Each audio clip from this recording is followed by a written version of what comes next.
Hello everybody. Seems me and Phil are out here on the trip.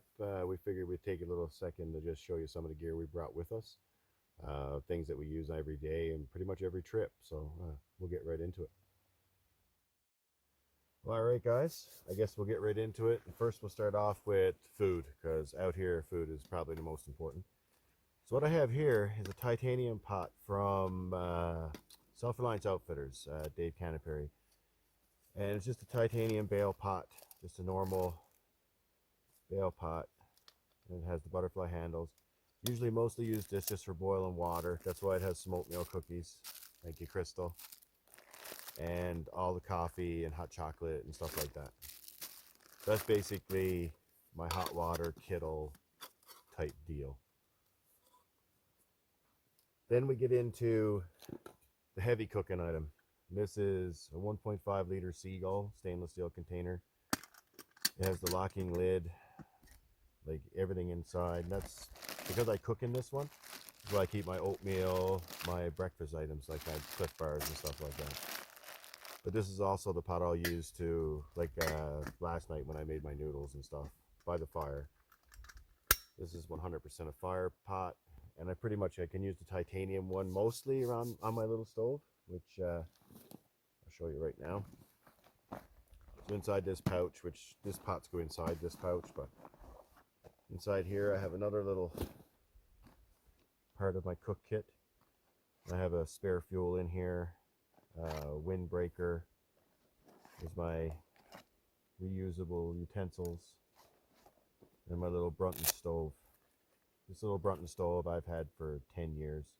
It was rather expensive when it first came out, but now you can get these stoves for like 15-20 bucks on Amazon. So it's not like it used to be, but that just kind of folds up, goes in that little pouch there.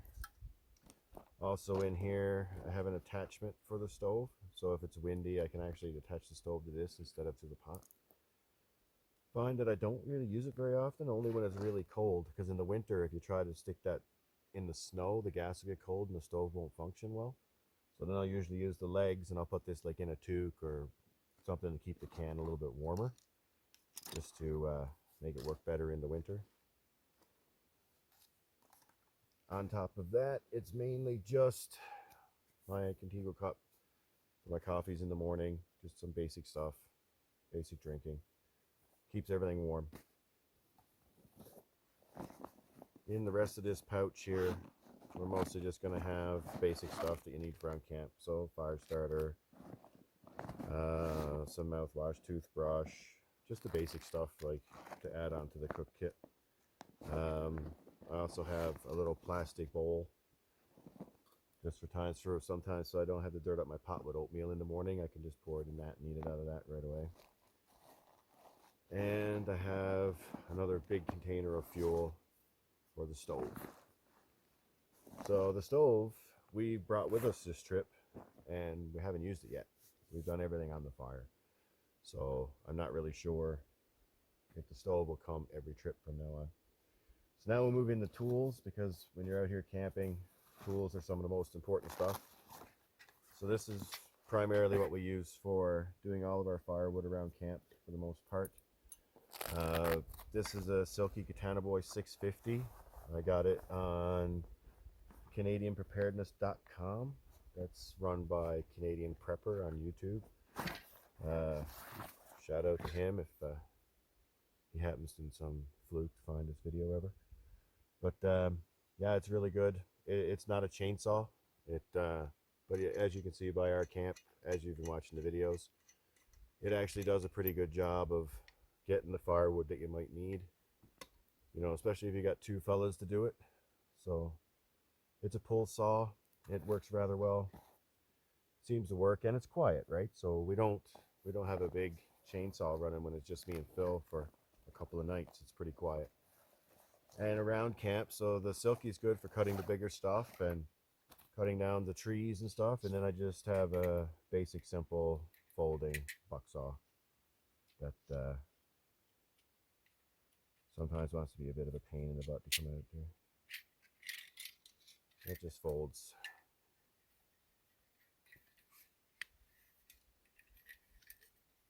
Like so. we've shown all these in, we did some earlier videos. You might not have seen them. Chances are you never, because only like a few people watched them. But we use these tools pretty much every time we go.